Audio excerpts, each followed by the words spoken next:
Shash ကိုနဲ့အမ်ဘူမိုရိုရဲ့ဟော်ဒီလှူရှာမှုကပြိုင်ဘက်တွေကိုဘာကြောင့်ထိတ်လန့်သွားစေရတာလဲ Shash ကိုနဲ့အမ်ဘူမိုရိုညီကိုနှစ်ယောက်ရဲ့ social media ပေါ်ကသွေးဆူစရာကြွေးကြော်တန်ကိုအားလုံးကြားပြီးသွားကြပြီလားပရိသတ်များအားလုံးမင်္ဂလာပါခင်ဗျာ Red Revival Channel ကနေကြိုဆိုလိုက်ပါရစေကစ်တစ်ဘောလုံးလောကမှာကစားသမားတွေရဲ့ social media ပေါ်ကလှူရှာမှုတစ်ခုချင်းစီတိုင်းကပရိသတ်တွေအတွက်တော့အမြဲတမ်းစိတ်ဝင်စားစရာအကောင်းဆုံးဗဟိဒီလေးတွေဖြစ်နေတတ်ပါတယ်အခုလည်းရာသီတဲအတွက်ပြင်ဆင်မှုတွေလုပ်နေတဲ့အချိန်မှာ Brian Mbeumo ရဲ့ Instagram post ဆောက်မှာဗဂျမင် Shash ကိုကဝင်ရောက်မှတ်ချက်ပေးခဲ့တာက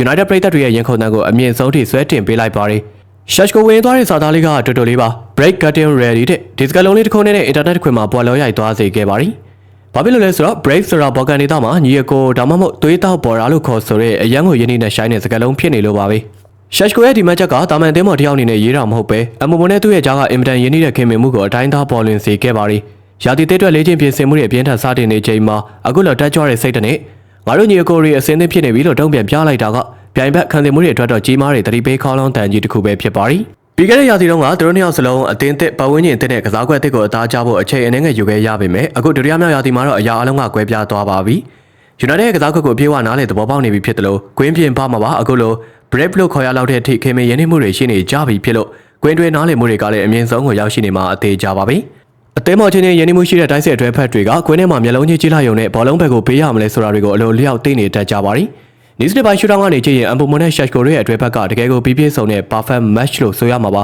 ။အမ်ဘူမိုဟာတာမန်ကနေအလွန်လျင်မြန်တဲ့အမြန်နှုန်းနဲ့ပြေးထွက်နိုင်တယ်လို့ပြိုင်ဘက်ခံစစ်ကစားသမားတွေကိုအလွယ်တကူလှည့်စားပြီးတော့တီးကြတဲ့ဖြတ်တင်ဘောတွေကိုပေးဖို့နိုင်စွမ်းရှိပါရီ။ဟဲ့ဒါပြင်လိုအပ်ရင်အတွင်းကိုဝင်ချိုးပြီးတော့ကိုရိုင်းကိုသွင်းယူနိုင်စွမ်းလေးရှိတဲ့ညံရင်မြင့်တောင်ပန်ကစားသမားတူဖြစ်ပါရီ။တစ်ပတ်မှာ Shash ကိုကတော့အရမောင်းမြင့်မားပြီးရုပ်ပိုင်းဆိုင်ရာကြန့်ခိုင်မှုအပြည့်ရှိတဲ့ကိုသွင်းဆက်ကြီးတစ်လုံးပါအမ်ဘူမိုစီကနေလာမယ့်ဖြတ်တင်မောတွေကိုဝဟင်ကနေအပိုင်ဆုံးသက်နိုင်စွမ်းရှိတယ်လို့တမ်မန်တိုက်စစ်တွေမှာလည်းအမ်ဘူမိုရဲ့လင်မြန်တဲ့ခြေလမ်းတွေနဲ့အတူလိုက်ပါပြီးပြိုင်ဘက်နောက်တန်းကိုတစားစီဆွဲဖြစ်နိုင်တဲ့အရေးအသွေးရှိပါရီအခုလိုညီကိုတွေလိုရင်းနှီးနေတဲ့သူတို့နှစ်ယောက်သာကွင်းထဲမှာတကယ်ကလစ်ဖြစ်သွားခဲ့မယ်ဆိုရင်လာမယ့်ရာသီထဲမှာ United ရဲ့တိုက်စစ်ကိုဘယ်အသင်းရဲ့ခံစစ်ကမှအလွယ်တကူတားဆီးနိုင်တော့မှာမဟုတ်ပါဘူးအသင်းကြီးတော်တော်များများက United ရဲ့ဒီတိုက်စစ်အတွဲဖက်ကိုကြည့်ပြီးတော့ကြိုတင်ခေါင်းခဲနေကြရတော့ပြီးထင်ပါရီတကယ်တမ်းပုံမှန်လင်းလင်းပြောရရင် social media ပေါ်မှာညီအကိုလို့ခေါ်ပြီးစာရေးပြနေုံနဲ့ဖလားရလာမှာတော့မဟုတ်ပါဘူး